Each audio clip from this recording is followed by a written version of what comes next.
নমস্কার, cooking with Teesta চ্যানেলে আপনাদের স্বাগত। আজকে আমি আপনাদের করে দেখাবো নিরামিষ আলুর দম।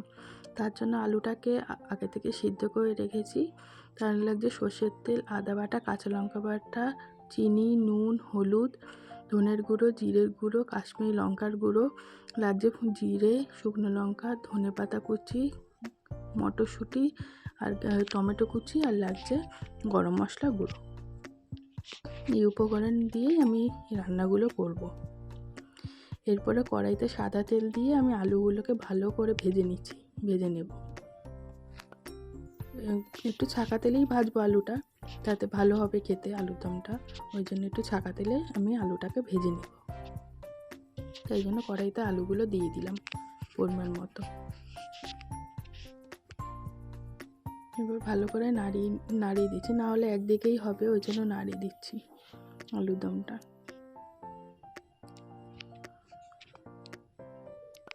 আলুটাকে ভালো করে নাড়িয়ে দিলাম যাতে এপিট ওপিট ভালো করে ভাজা হয়। দেখুন আস্তে আস্তে আলুগুলো লাল লাল হবে।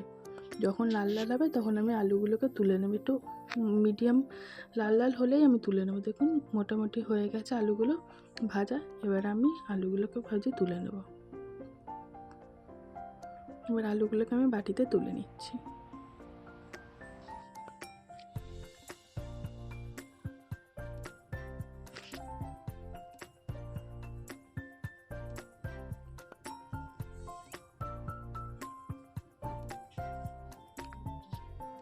আমার আলুগুলো ভাজা হয়ে গেছে। এবার আমি যেহেতু সর্ষের তেলে রান্নাটা করব, তাই জন্য ওই তেলটা আমি নামিয়ে রেখেছি। এবার কড়াইতে পরিমাণ মতো সর্ষের তেল দিয়ে দিচ্ছি। আপনারা যে যেরকম পরিমাণে তেল পছন্দ করেন সেরকম পরিমাণেই দেবেন।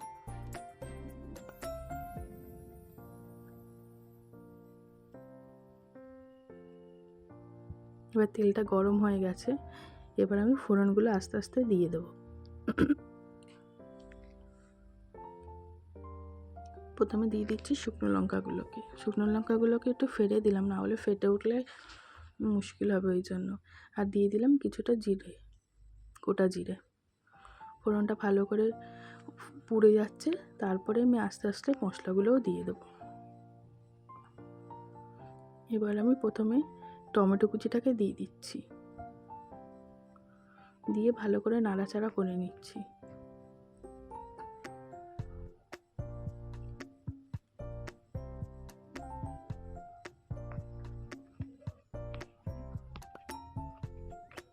আর এই টমেটোটা নরম হওয়ার জন্য একটুখানি নুন দিয়ে দিচ্ছি, যাতে তাড়াতাড়ি গলে যায় টমেটোটা নুনটা দিলে।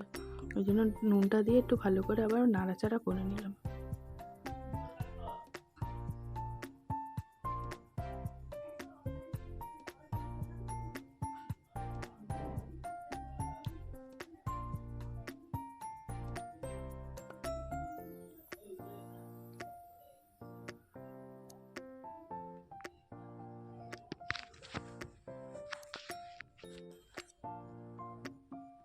এবার হয়ে এসছে আলুর দমটা। এবার আমি পরিমাণ মতো আদা বাটাটাও দিয়ে দিচ্ছি।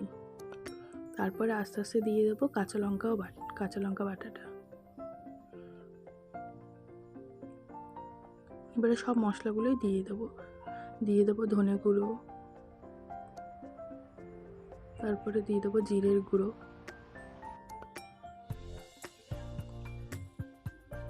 আর দিয়ে দিচ্ছি কাশ্মীরি লঙ্কার গুঁড়ো। দিয়ে আবারও ভালো করে কষিয়ে নিচ্ছি মশলাটাকে, যাতে পুড়ে না যায়।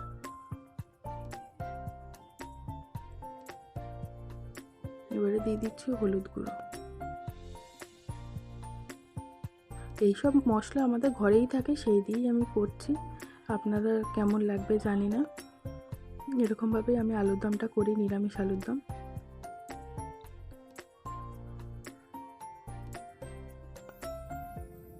মশলাটাকে কষিয়ে নিচ্ছি। দেখুন মশলাটা যাতে পুড়ে না যায়, তার জন্য সামান্য পরিমাণে জলও দিয়ে দিচ্ছি।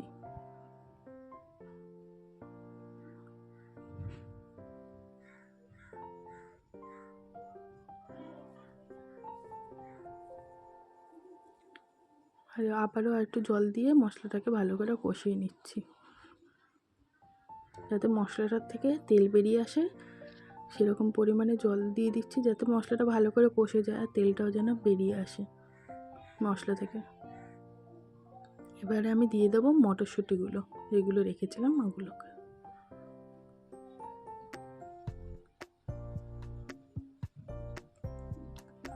মটরশুঁটি দিয়েও আমি ভালো করে কষিয়ে নিচ্ছি। এবারে দিয়ে দেবো আমি যেই আলুগুলোকে ভেজে রেখেছিলাম সেই আলুগুলোকে।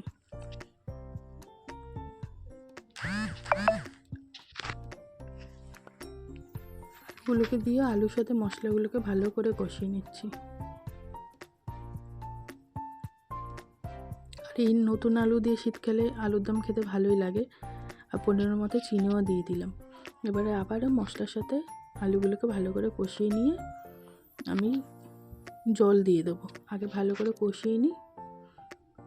আর এই নতুন আলু তো, ওই জন্য ছোটো ছোটো এই নতুন আলু দিয়ে আলুর দম খেতে ভালোই লাগে। লুচি, পরোটা, ফ্রাইড রাইস, পোলাও, যে যেরকম যার সাথে খেতে পছন্দ করে সেরকম বানিয়ে খাবেন। কষিয়ে নেওয়া হচ্ছে এবারে।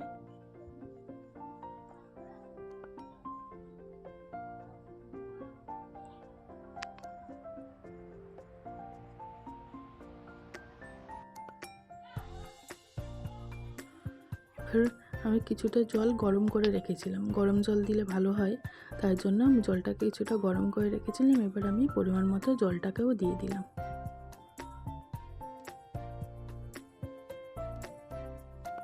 দিয়ে ভালো করে নাড়িয়ে দিচ্ছি।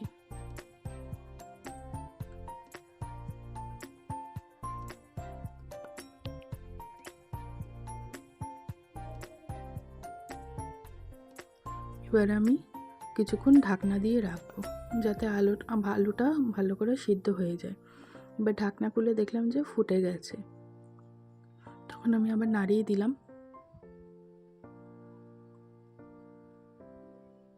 আলুগুলো তো সিদ্ধই ছিল, ওই জন্য বেশিক্ষণ ফোটাতে হয়নি। 5-7 মিনিট আলুর দমটা ফুটে গেলেই তখনই আমি ঢাকনাটা খুলে দিয়েছিলাম। এবার দিয়ে দিলাম গরম মশলা গুঁড়ো।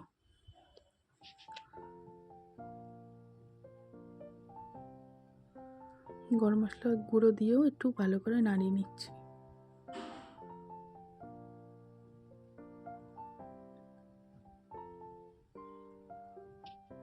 এবার দিয়ে দিচ্ছি কিছুটা ধনেপাতা কুচি, আর দিয়ে দিচ্ছি যে আমি ভাজা মশলাটা করে রেখেছিলাম সেই ভাজা মশলাটা। এই ভাজা মশলাটার মধ্যে আছে জিরে আর গরম মশলা, আর কিছুই নেই। এটাতেই খুব সুন্দর সেন্ট বেরোবে, দেখবেন, করে দেখবেন। ভাজা মশলাটা অন্যান্য নিরামিষ তরকারিতেও দিতে পারেন, দিলেও ওটাতেও খুব ভালো লাগে। এবার আমি ভালো করে নাড়িয়ে নিলাম। এবার আলুর দমটা মোটামুটি আমার হয়ে এসেছে, দেখুন। বেশি টানালে আবার শুকনো হয়ে যাবে, তখন আবার খাওয়া যাবে না, তাই জন্য বেশি টানালাম না। আপনারা দেখে বলুন যে আলুর দমটা কীরকম হয়েছে। যদি আপনাদের ভালো লেগে থাকে তাহলে একটু শেয়ার করবেন, কমেন্টস করবেন আর একটু সাবস্ক্রাইব করে দেবেন।